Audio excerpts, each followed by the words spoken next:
All right, to call the order of the meeting of the Bylaw Committee at 6:37,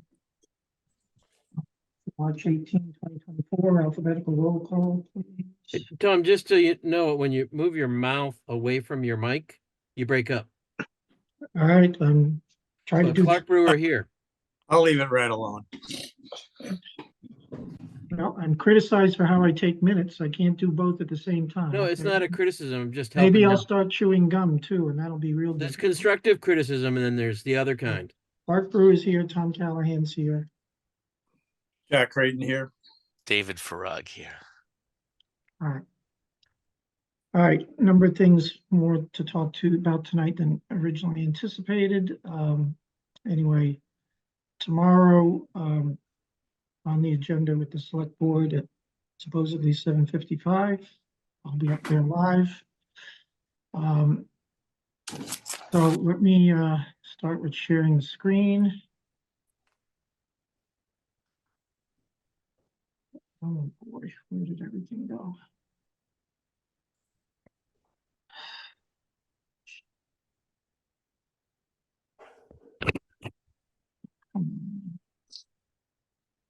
All my documents. There they go. All right. Tonight I wanted to talk about first, originally the rest of Article 5. So what we have in Article 5, that, we have the border concept. I responded to town council. We'll deal with that in a little bit. I think it's explained. I responded to Woody's comments about it. So the other three substantive parts of this were, vote 2 would be the change in the frontage and lot widths. Vote 3 would be switching the floor area ratio. Vote 4 would be the future of large home review. So on the frontage thing, it's pretty, straightforward. We haven't talked about it. And the reason of doing these as separate votes is so that if one fails, the others don't, the whole thing doesn't go down. So I'm of the mindset at this point to just, let's put them all out there. The town will accept them or the town won't. And if frontage stays at 50 feet, stupid, but it's not the end of the world. If FAR doesn't go in, it's not the end of the world. Again, we'll, and when we get to that one, we'll discuss the alternative. I hope everybody read my memo on that. But so the frontage, this is what we had put forward. This is what we had discussed before. The lot width in RA, I believe, is 75 feet. It might, yeah, I think it's 75. It might be 100, but no change with the frontage, and then changing the frontages of the other two districts as well, with a change in lot width. Let me just look it up right now, Tom. Yeah, I think I was following the rule with the new lot widths for the other two lots, that the lot width is 25 feet wider than the frontage. So I believe the lot width is 100 feet. Residents say.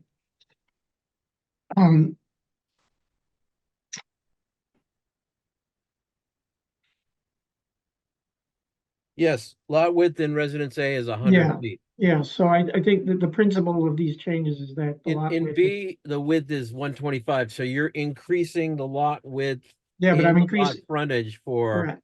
residents Correct. B and C, and Correct.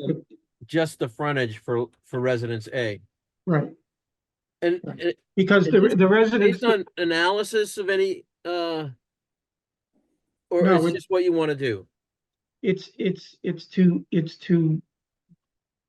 to get us out of the craziness of the 50-foot frontage, which is we're unique in that respect as a suburban town. And I think I brought up the that it is necessary for cul-de-sacs to not have one house on a cul-de-sac.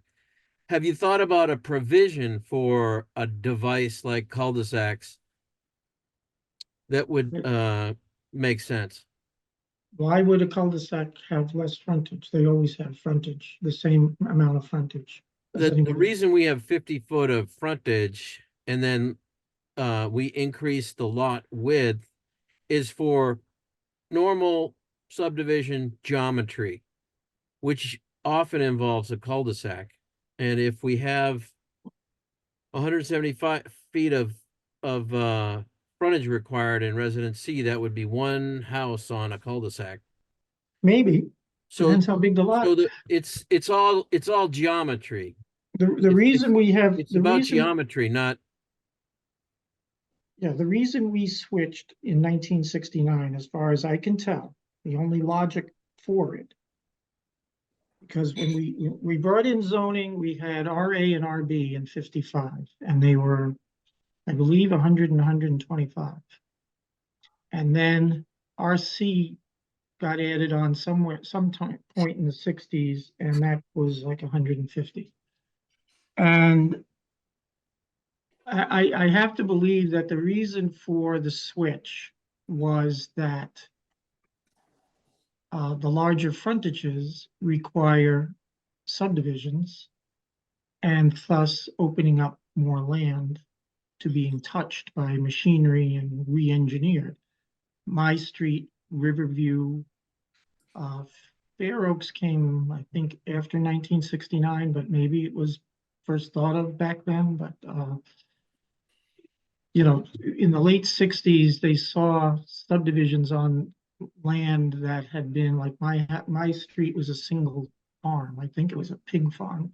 Either it was rocks, and then the Riverview Drive was the pig farm, or vice versa, or they were both pig farms. But I mean, that's what it does. It fosters the kind of suburban development that has you know, more intensive developed through a subdivision.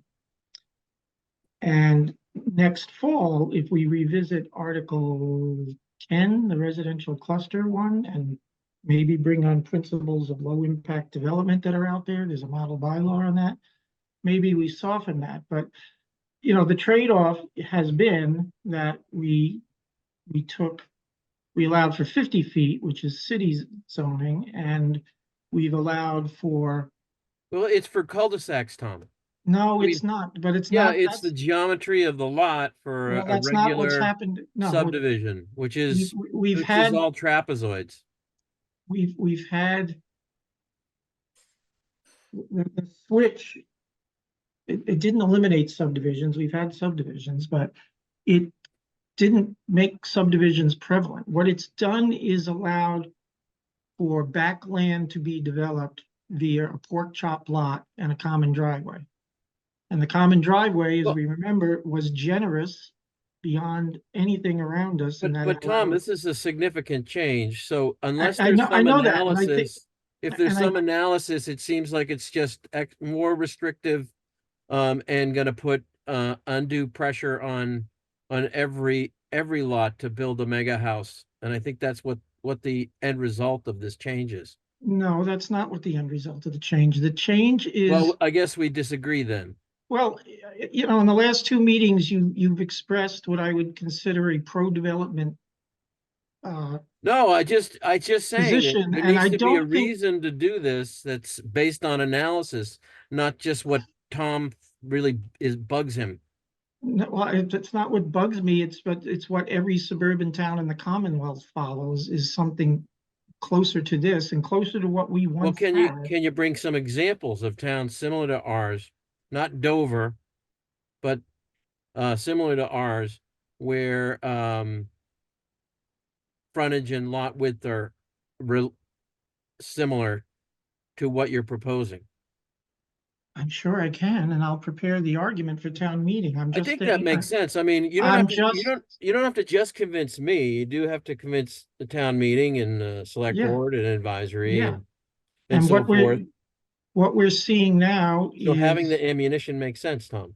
what we're seeing now is having, you know, increasing numbers of A&Rs that are easy to do because we only have 50-foot frontage requirements. And we probably have more houses on Black Horse Lane because of the 50-foot frontage requirement. And actually that would be, that property would be a perfect example of showing what the difference would be.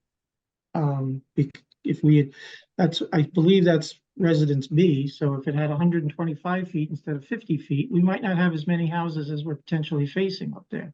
Now, Off- now, off- off now the top, granted, we don't have big subdivisions to begin with. Well, let you know. Dave say something. Yeah, no, I'm saying that. Okay, we go. I was gonna say, people always look to, for better or for worse, the towns that surround us, Norwell, Hingham, Situate. Off the top of my head, and I didn't look for it before tonight, what are the frontages for those three towns? If you don't know them off the top of your head, don't No, I worry. don't know them off the top of my But- head, but they're not 50. I know that. Yeah, but I think that as a comparison for people to look at, that would be something to talk makes about sense. because Yeah. people are going to say, well, what does Hingham do? What does Situate do? So if that's the way you want to go, then have that little grid chart, and then it'll help back up maybe where you plan on going with this, because you can argue all day what is the right amount of feet. A never ending debate, but it's I guess it's what it has to go through selectmen and advisory as well. I mean, it's a policy decision really about, you're trying to limit Yeah, the amount of lots. That's what the policy is. correct. And I think this, my read of the sentiment of the town for years now is, we've had, we're over 8,000 for the first time. We've had a projected build out as low as 9,100, 200, up to, there was an MAPC thing that said we could have a build out of 12,000 people. And I don't think there's a stomach for that happening in this town at all. And particularly when you understand the financial demands that that kind of population will have when we want to maintain an independent K through 12 system and not be regionalized. And But Tom, there's a regionalization, difference between like our population now and 5% growth a year over the next 50 years. Yeah, that could get us well, we're also with the change to the common driveway regs but to it's bring not those into line it's with, not 4,000 more houses or 4,000 more people in 1 year because of our current zoning. no. So but it- just, I mean, like Dave conferred, just Oh, get the I will. examples and make your argument based on, what similar towns do. And, who knows? That's easy enough, and I think that it requires an understanding as best we can all recreate of what happened in 1969 and why that was done. Why did we deviate from suburban zoning to what we have today? And what we have, in my analysis of it, what we have is a proliferation of pork chop lots off of common driveways that allows some backland to be developed. Now, again, I realize when you do bigger frontages and you do typical suburban zoning, you lead to typical suburban subdivisions. And that might have been and I think that was the trade-off they made. I think people in the late 60s did not like to see how much land, for example, had to be stripped to build My Street and to build Riverview and some of the other subdivisions in town that were built at that time. And that is the trade-off. And all I'm saying is that in the next step in the fall, if we went in this direction, then it behooves us to look at our cluster development bylaw to try to minimize impact of a subdivision or these new low development techniques that are out there. In reforming Article, what is Article 10. I just think the choice should be out there for the town. Now, if this particular choice were to wait until we look at the cluster and the low impact development and put it all in one package, I don't have a problem with that for the fall. But I think, we should, do a yay or nay. Do we go back to suburban zoning or do we stay where we are, unique and different? But we did Tom, change, just bring we examples changed and the analysis. landscape. If you can get an analysis and examples to support your argument, you should be able to do that for our committee and instead of waiting till the floor town meeting. I understand that, Clark. I have so much Um, time in my day. I'm not the May I, only one. may I Not the only one interject? on the committee, but as I'm talking this through, I'm thinking if this vote might wait until we reform Article 10. If I may speak, Yep, Thank you. There's a certain rationale and common sense that if we have parts of the code that are closely related, that if we did it one way, we might think of a different thing later on. Then we ought to have them in one study group or whatever. So we ought to not use them in isolation. So I think yeah, moving together and handling it all together, because they're all interrelated. We don't want to do something that we have to undo in a couple of months or a year or so. So Yeah. if this committee determines that these things work together and are interrelated and affect each other, then I think putting it off so we can do this section, do it right, and do it comprehensively. So I Yeah. think I agree with you, Tom. yeah, the more I just think it through is that our Article 10, you know, what's the trigger, Clark? 5 houses or more to trigger the cluster bylaw? I think it's, I think it's 10 acres. yeah, It's a it's got, 10 acre minimum, and we were talking about maybe reducing it to 5 acres, so it was yeah, more yeah, applicable. yeah, and But I then don't think again, I don't think there's a specific number of houses. I think five is the trigger for inclusionary zoning. But yeah, I can look at zoning bylaw right here. yeah, if you have it, I thought it had both an acreage and a lot number trigger, and we've always thought it was a little too high for Cohasset because everything we do is on a much smaller scale to some of our neighbors. Right. And for those of you, the cluster bylaw basically allows you to make smaller lots and increase the amount of open space in a subdivision. There is a new model bylaw out there titled low impact development, which I've only glanced at. I haven't looked at in detail. That would be part of looking at a reform of our cluster bylaw because it's also trying to embrace techniques in a subdivision where you're not disturbing as much land as the traditional 60s and 70s subdivision like my street out here did. So the more I'm thinking through this, maybe this particular vote, that it really does couple up with the cluster development bylaw because increasing frontage will increase the pressure to do subdivisions. To the That- extent, I'm you know, to looking the at the bylaw now, and it's Yeah, a it's 10 Article- acre minimum in residence B or C, Yeah. and there's no number other than you can't put more than what would be allowed under regular Right, pieces of right. pie, so to speak. You don't get bonus No, lots, but you you don't get get a bonus. smaller. You You get get to shove them smaller. together. The Toll Brothers was a cluster, Yeah, you get smaller lots in exchange for having more open space. So and I, Toll Brothers was 40 something acres, but the actual like deeded lot was like 10,000 square feet.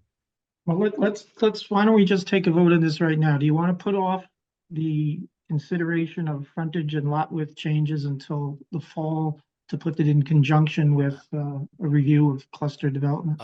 I would say so because you'd want to harmonize them, and get them in one package, and then also it also comes down to with any particular article or piece of the article is you also have to ask the question, is it ready for prime time?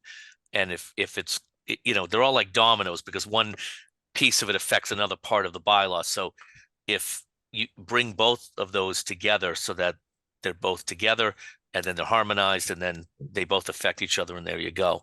And then also, like I said, the question is you have to say, is the particular thing you're bringing ready for prime time? If you've got this loose end on the other side, it's most assuredly not. Yeah. So Well, and that's the other reason I put all of these in separate votes because they can live and die independently of each other. But yes, again, this one in particular is tied into a whole nother section of the bylaw. So, all okay. right, Well, all in let's favor of putting it off till the fall? Aye. I Roll call vote, Jack Creighton, aye. Roll call. Tom Callahan, David Farrar guy. Clark, you were an aye. Mark Brewer, I. Okay, all right, so now, getting back, the next one. The next one was the subject of a memo I circulated to the entire planet. And it is, where's my thing?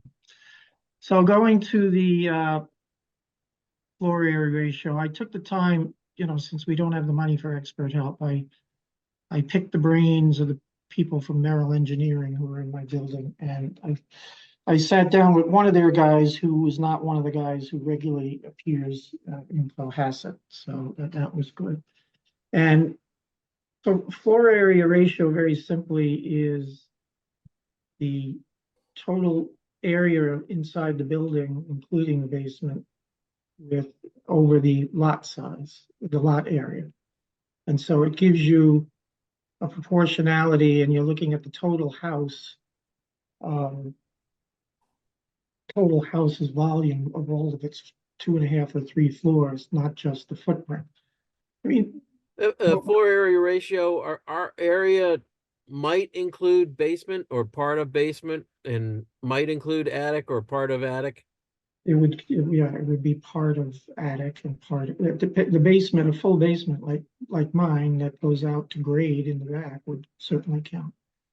But the whole But basement, if one side goes out to grade, is, the Yeah, because my state has a basement, definition of a cellar and a basement, and it has to do with how low it is below the floor. If half of it is below 4 feet above the slab, then half of it would count as well, a part of yeah, the area. yeah, The building code also uses 7 feet for attic space. They don't count roof slope area underneath the 7-foot yeah, height. I know that, and that's probably what it'd follow, but like, for example, my basement is a full stand-up 6 foot high, 6.5 foot high, 7 foot high basement. Where on the front side, it's underground, and on the back side, that opens up, so mine would certainly count, but there are other basements. Would it where count under the new definition Yeah, for residential gross floor area? well, I mean, I don't have a copy in front of no, me. forget the resident, that's a different term for a large home review, but we have to harmonize those Well, definitions, but, it's the only one we have, isn't it? right. Now, Or are you gonna come up with a new one? what do we have in our bylaw, I think, we have residential gross floor area, which is just uniquely applied to large home review, and then we have gross floor area. And It actually applies to beyond Do you have your large bylaw home open? review. Do you have your bylaw open again? Yeah, Go to the definitions, even though I don't know if the new definitions are up there that we changed last spring. I think they are, but hey, when can we get new zoning bylaws? Mine's yeah, like, we're gonna have to work on after this town yeah, meeting. residential gross floor area as amended Yeah, through 2018. Yeah, look at in the definitions, there's also a definition of gross floor area. Or it's called floor area gross. And I think what we would. Gross floor area ratio, gross floor area gross total contained within exterior walls. Yeah, that's what you would use for floor area ratio, and that's true. So anyway, if you remember the thing I circulated, that the spreadsheet that was done, that Katie Dugan thankfully saved. We have primary structure lot coverage of 20%. And we don't have any lots in town on the average that come close to that. Nobody is building to that.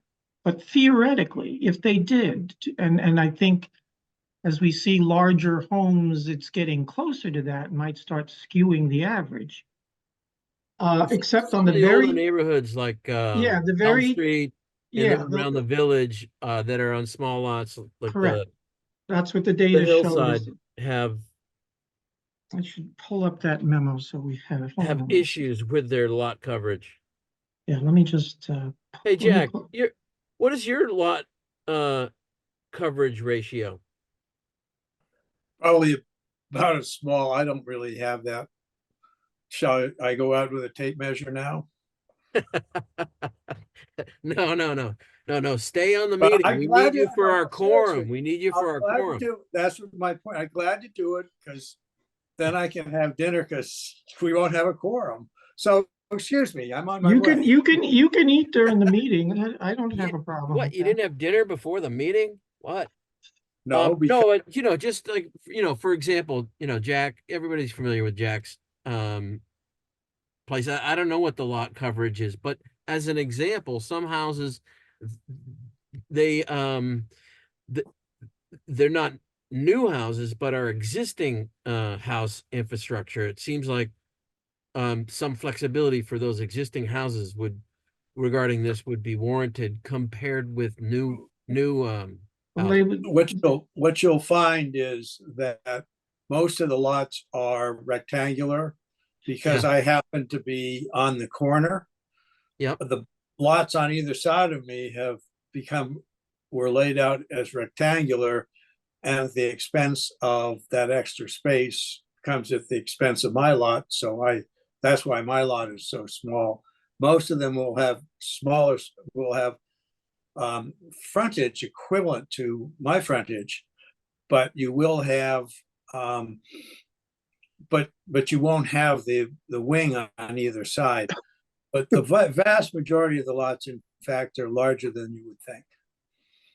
all right. Right, but in the some of those neighborhoods, not Jack's place particularly, we don't have to talk about your house anymore, but if you have a 5,000 square foot lot with a house, your 20% is triggered by 1,000 square foot footprint.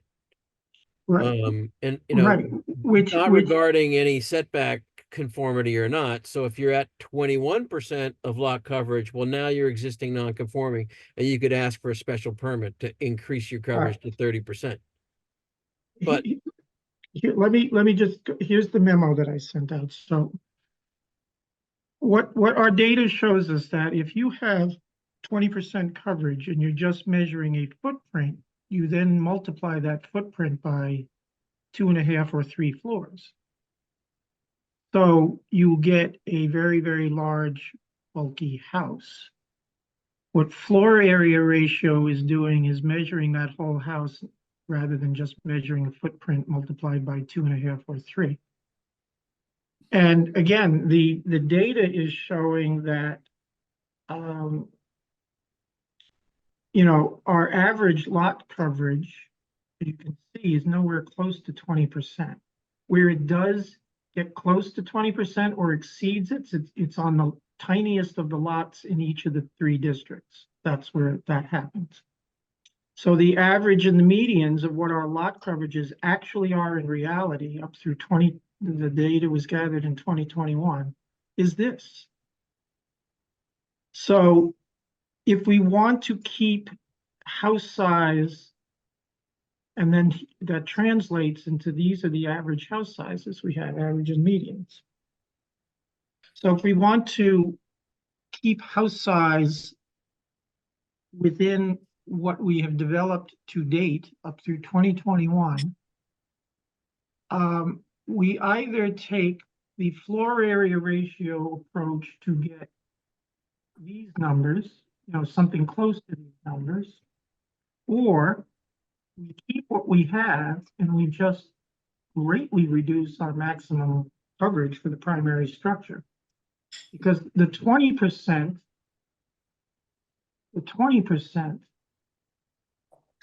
for the, at the minimum lot size for each yeah, it's district, the pretty 20% can ridiculous when you yield, get to residence C, right? yeah, when you get to 2.5 and 3 stories, when you're Well, just measuring by Tom, foot. let me make one quick point. I don't mind monkeying around with this. I'm not really into the FAR because I think it adds extra complexity to the whole geometry of laying out houses and creating reasonable houses. But if there was a built-in flexibility like we have for converting houses to one family for houses that predate zoning,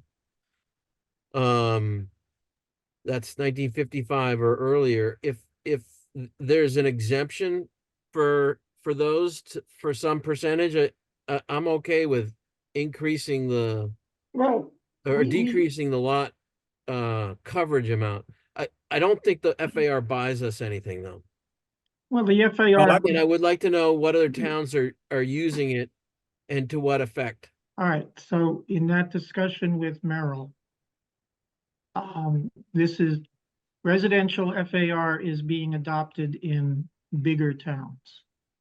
And I even attached to this memo the way Newton approaches it, where they even have a sliding scale of FARs within each of their three districts, their three residential districts. I Well, don't think, Newton is pretty different than I Groveland. don't think we need, yeah, but and the other thing is Newton and It's a Brookline. city. Brookline's the other one that does it, and there's some others, but Brookline's a town, but it's like a city. no, I know, but they are also looking at larger FARs because they have denser development. And as I Yeah. say in this memo, I don't think being first or near first is an impediment. I don't have a problem. The thing that FAR does, since it looks at the bulk, is it gets us to these same numbers in a different way. You're still, even with this, if you reduce the primary structure's lot coverage to say 10% from 20 or 15%, whatever it is, you're still, then multiplying by 2.5 or 3 stories, and you can still be getting a house that is out of proportion to the lot size in the end of the day, because you're only doing a 2-dimensional measurement, where FAR is capturing the 3-dimensional measurement. And that's why I think Yeah, it makes but makes logical sense to go that way. and I would add to that, one of the things that we look to do in zoning is have a simple formula that accomplishes, a broad goal. And in this case, the broad goal is to make new houses not be out of scale to the neighborhood. And FAR does that in a nice, neat, easily understandable way. Yeah. And it also says, look, if you have a large lot and you want to put a big, really big house on it, it really doesn't impact your neighbors. Whereas if it gets, it can, without FAR, allow a very, very large house very easily. And that house, which would be fine on a larger lot, is a disaster in a lot of our neighborhoods, both for the viewscape and for the neighborhood's cohesiveness. So that's why I think FAR, and it's easy to understand, it's easy to enforce, and we go away from this having to lobby and hire expensive consultants and talk to your neighbors, and your neighbors know you got to talk to them. So they think that they can ask for things that they can't. So let's just get away from that. Make it simple. Let me just ask the question, Jack, though. Are you talking about using FAR instead of large house review? Because I don't see the two as being related at all. No, If you're talking about using FAR instead of lot coverage, then I think there may be some proportionality to that. Yeah, Clark, if going through the memo, as I was going through that mental exercise of writing it, my proposal from the beginning has been to get rid of large home review, but I'm rethinking that, but let's get a little further. Just let me get a little further on before we get to that. So yeah, I just don't see the relationship. If so you anyway, spell it the out, article, spell it out, that'd be great. So what I did with this proposal is finally putting numbers on it, is from that memo. I can't screen share two things at the same time. I don't know how to do that, but the average house sizes that analysis had done over the minimum required lot size of each district yields these floor ratios. Okay. Now, that by itself is going to reduce. So when you're using floor area ratio, you'll no longer need the measurement of the coverage for the primary structure. That'll replace that, and it will be less than 20%. So with that, the other coverage that we have, which is primary structure plus, a new definition I'm throwing in here of hardscapes, tennis courts, patios, pools, those kinds of things. We are currently at 30, so you have 20% for the house, another 10% for the rest. I'm suggesting, since we are by going to FAR, we are drastically moving off the 20%, we should go down a little on this. And what it will yield there is larger yards, larger landscaped yards, quote unquote, natural Yeah, material. but how do you deal with the older neighborhoods where People are 20% going to lot be, coverage is I know that, problematic? Clark, people are going to be grandfathered left and right. We already are, and I'm going to get this, Cassandra, make a mental note to We get don't this. say grandfather anymore. I know, it's pre-existing or something, pre-existing Thank you. non-conforming. Pre-existing non-conforming is But the, I know Woody has thrown around a figure in the past. Cassandra, let's make a mental note to get that figure and nail it down. But I believe we're already over 60% of our houses in town are non-conforming in one way or the other. oh, that's So right, yeah. I don't think we're Either going lot to, size or something I else. don't think we're going to have a drastic increase in inconveniencing people over this. This is Well, my targeted, concern, my concern is that there's people in the smaller, tighter neighborhoods probably need more flexibility than the new construction, and that's why No, they I'd be an don't. advocate for having a different standard for existing the, Well, the they height. would be pre-existing non-conforming, right? Clark, Maybe, but maybe not. Yeah. this is going to target new development, and new development in the broadest Well, then if it's definition. just for new development, can No, we have a, hear me out. It's going to also deal with people who decide, you come into a Residence A and it's a small old house and they want to tear down and build new and big. And they shouldn't necessarily be allowed to do that. They move into Residence A, they need to deal with the fact that they live in Residence A that has smaller lots and smaller houses. well, sometimes people just want an extra bedroom because they have a new kid. Fine, then Or they'll their go parents through, move in because they are Th- old or and whatever. they will go through the And that article, they they will have to, go through the Article 8 process that our zoning board does not abuse. They do not abuse it.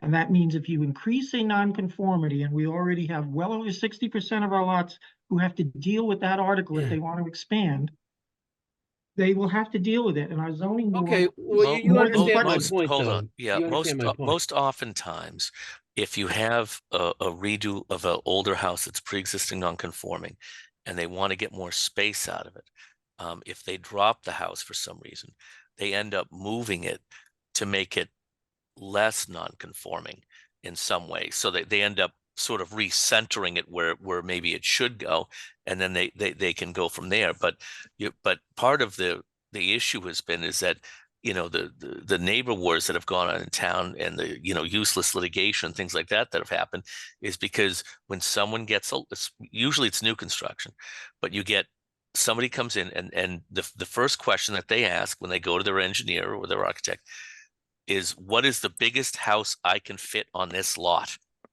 Draw me the four corners of the house and show me the biggest thing that I can fit in this lot.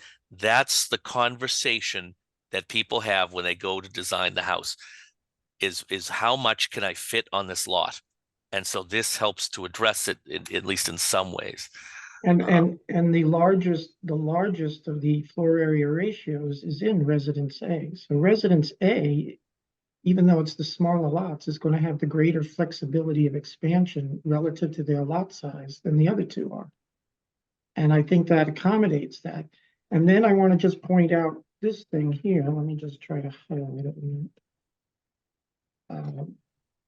Because a lot of times also, while you're doing that, Tom, a lot of times also you got to remember, people have garages. Sometimes people don't have them attached to the house, and so those can be way non-conforming structures. So if someone gets a lot, they want to drop it all, redo it, they end up pulling the garage back to the house, tucking it in, making it less non-conforming, and then therefore they get it through.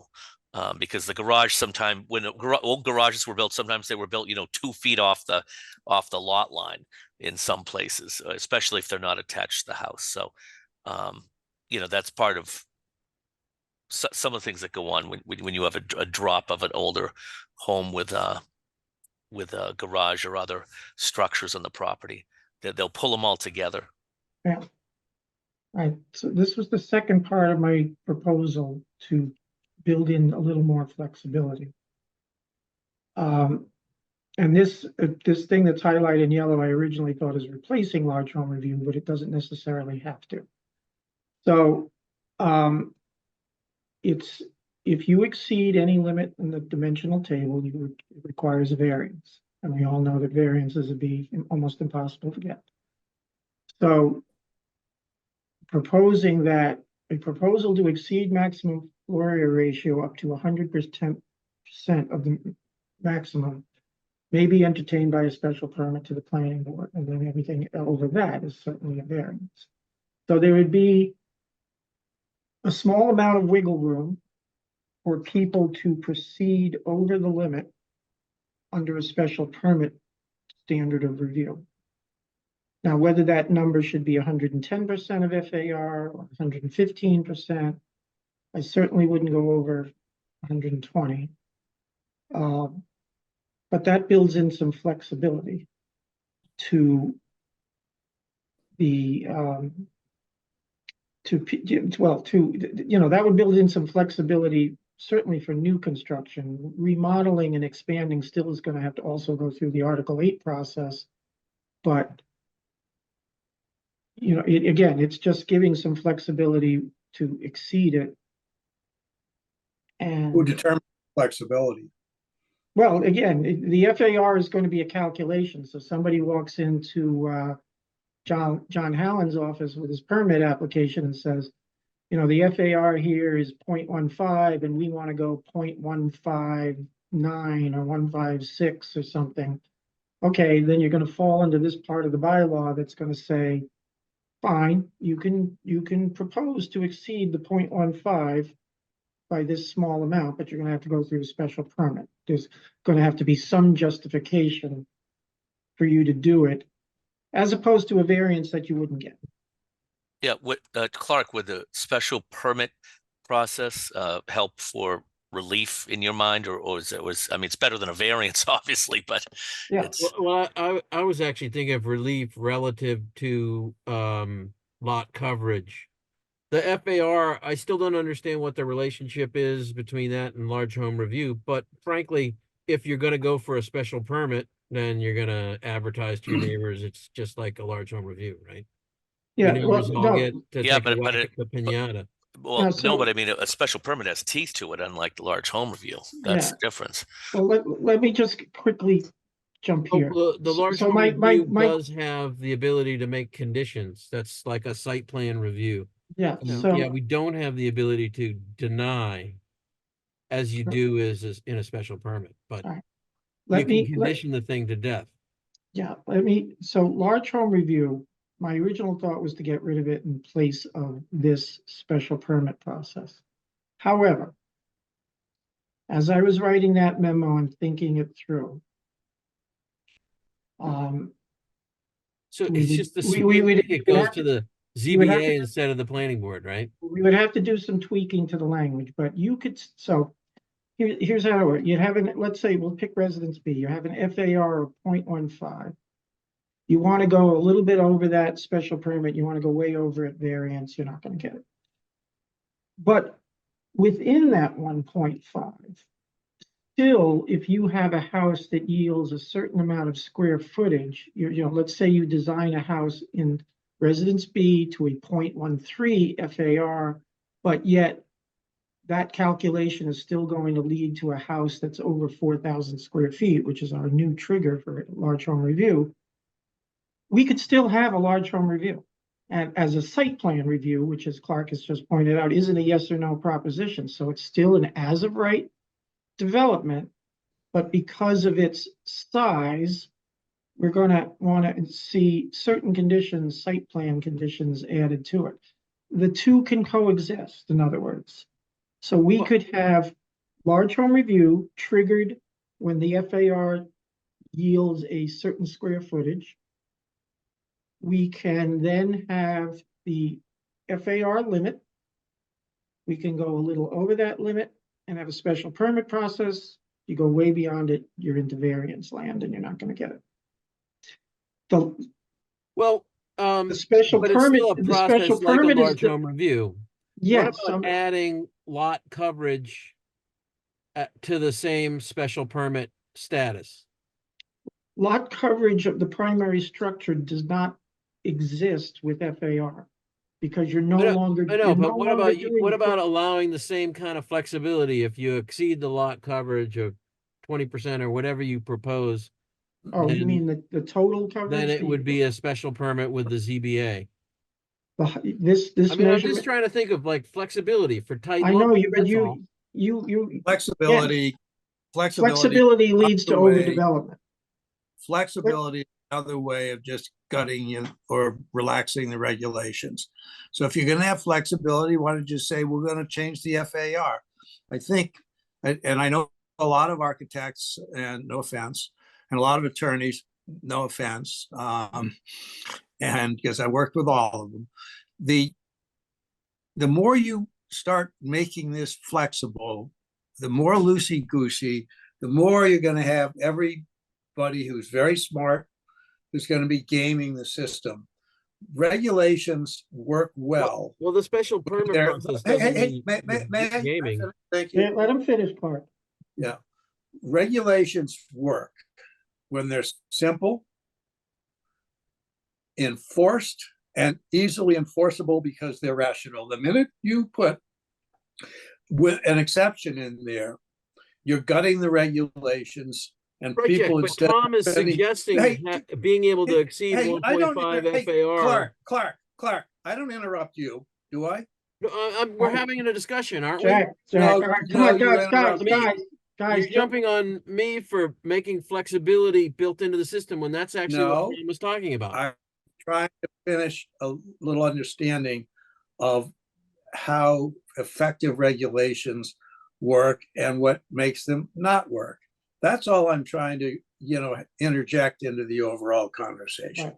And that's. No, I and that's- understand, but he was saying a special permit for the FAR. And I was just suggesting maybe we need a special permit for like a flexibility like that for lot coverage. That's all. No, Now Jack's advocating for no flexibility at all. The rules are the rules, period. What I have seen have and to, having to administer to agree many of with these Jack. over the years is what happens is if you, and I've dealt with a lot, I used to deal with all kinds of developers in Boston.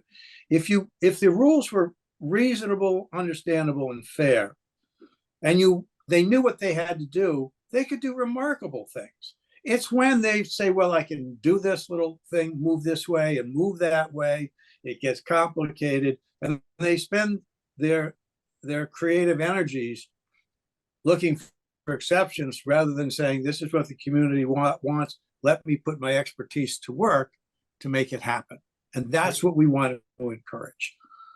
Right, I have to agree with you, and Clark, don't take this as an offense, but you always argue for flexibility and for more possibility for more development. And again, I think that goes against the majority sentiment as I read the town for quite Not some as time. I've heard, but Well, we you're can- also- we can take that to the floor town meeting.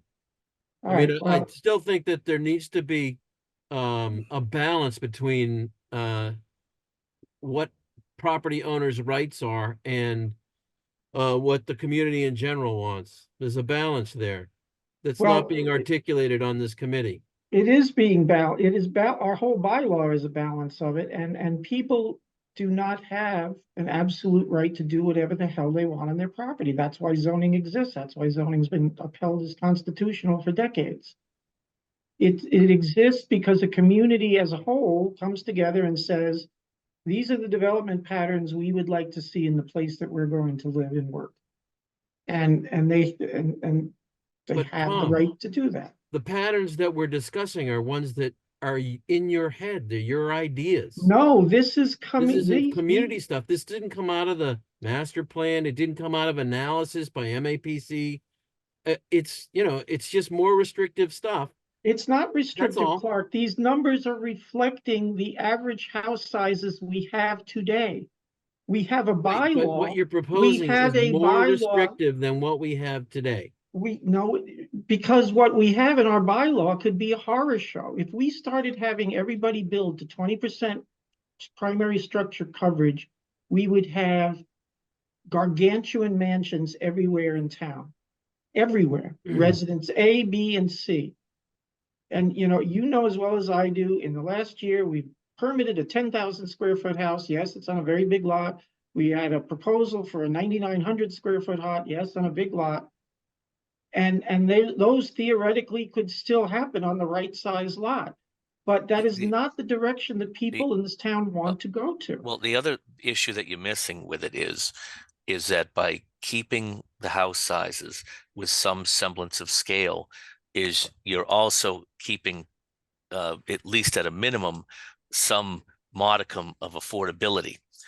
Even though it's going to be a lot of money to move to Cohasset, it's a lot different when you're going to be buying mansions versus if you're going to be buying a Cape or a Colonial or whatever. So, that's something that needs to be thrown into the conversation, as well as what is the end product that gets built here. Because remember, you're not just dealing with homeowners building, you're also dealing with builders buying on spec.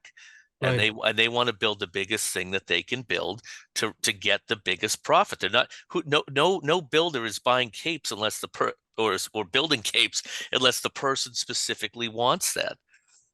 For some reason. A few examples are testing the additional requirements on some specific lots, not Jack's, but something specific that everybody can relate to, can help to kind of make what you're proposing seem more realistic. Yeah, and I mean, reasonable. That's with what the data that the working group put together is exactly that, because it's showing current development patterns up through. No, I'm not talking about generalized stuff. I'm talking about specific examples. I'm not gonna, no, that's a ridiculous exercise. Everybody at town meeting. No, I don't think it is. I don't think it's ridiculous, Tom. I'm just think It is suggesting ridiculous to do it on an individualized basis like that. If you have the FAR based on what the average home is today, and then you allow for the special permit process if they have to go above that for some reason, then that gives you a little bit of room for those special circumstances, which we know will occur. There will be some special circumstances in A, B, or C in the residence, but at least there's a special permit process for that. And there you go. Hey, I have to get to call the another vote. meeting. Call the vote. Well, let's I have vote to on get it. to another meeting. We can talk about this again next time. Oh, I think we ought to vote on it. All right, so are we gonna go forward with vote 3 as worded? I think he left, so I don't know if you have the quorum to do it. Yeah, he just left. What the fuck? Pardon me if that gets on tape, but I mean, come on. All right, well, you know what? I'll describe it as a consensus tomorrow night, so. All right. If we need Now, for an official right, vote, we look- can go to the next meeting. Yeah, and then the we'll do that. the last one is large home review, and like I said, it could coexist with this FAR principle. So what it would do, what the houses that would be triggered by it would be houses that do fall within the allowable FAR, but yet when they do their equation, and then the large home article would have to be rewritten to reflect this a little bit. It would need some tweaking. And it would, but nevertheless, if the FAR calculation yields a house that is greater than 4,000 square feet, which is the current number, it's going to trigger large home review, which is a site plan review process. It's not a yes or no. I mean, in that context, I'm okay with it if Clark is dead set on large home review, or again, the original proposal, delete it and get rid of it and forget about it. Forget about having a site plan review process. Just go with that. I don't care right now. I don't care if I don't care either, because it's just another billable hours. If we keep it, I have to tweak it to conform with the new language. We can discuss it at the next one about the large home review, but yes, we've talked about it 100 times about how large home review was brought into play, and it was because there was no process for people to have, especially abutters, when someone was building. And since large home review was created, there was the stormwater permit that was created. So at least there was notice that people were building.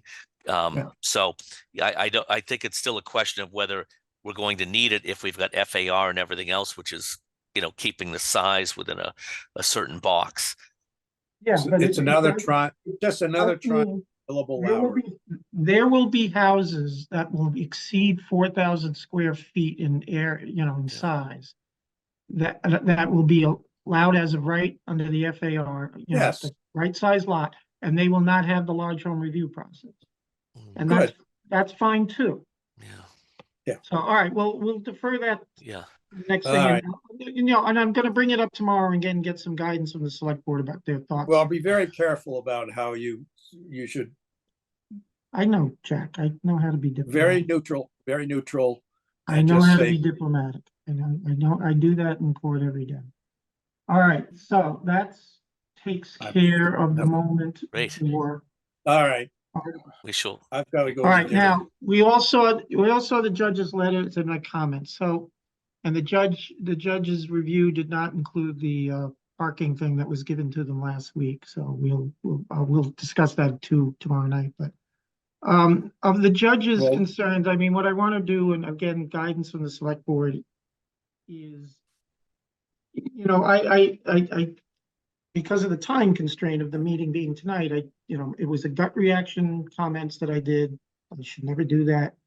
I took offense to it. I thought it was not constructive criticism. It was just criticism.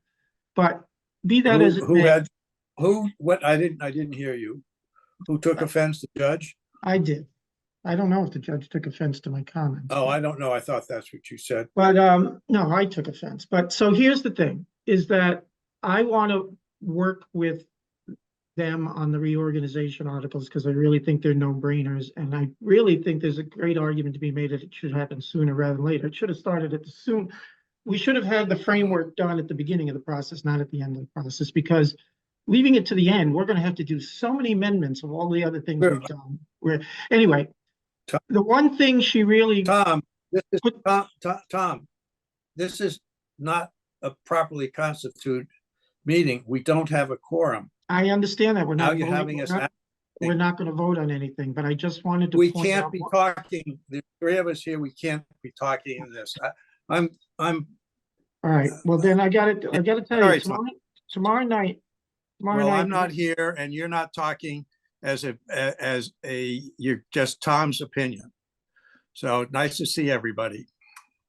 This meeting is officially no longer properly constituted. I will leave it there. I did read the letter front to back, so I have a few comments and we'll go from there, but not tonight. All right. Yeah, And I'll thank leave it you, there. Cassandra, thank you. If you could, though, talk to Woody about what the overall percentage of nonconformities we have in the town. I know it's in excess of 60%. I will Thank you. try to touch base with him about that. All right, thank you all. See you at the select board meeting tomorrow. Right. Quorum lost. Meeting adjourned. Thank I'll you. follow up with you tomorrow. Yeah, and the fair is this weekend. Yes, the whatever Sunday is, the 24th. Yeah, I guess based on the selectmen's meeting tomorrow night, I won't have I won't put together any materials. The housing choice thing, I can put together something, and I think that will probably be the most popular handout we'd have. And if I can, I'll just put together what the handout would look like and give it to you to make copies, if that's all right. I mean, I can do them at my office if you want. But. No, I can make copies. That's fine. All right, great. Thank you for your help. You're welcome. Have a good night. All right, yeah, bye.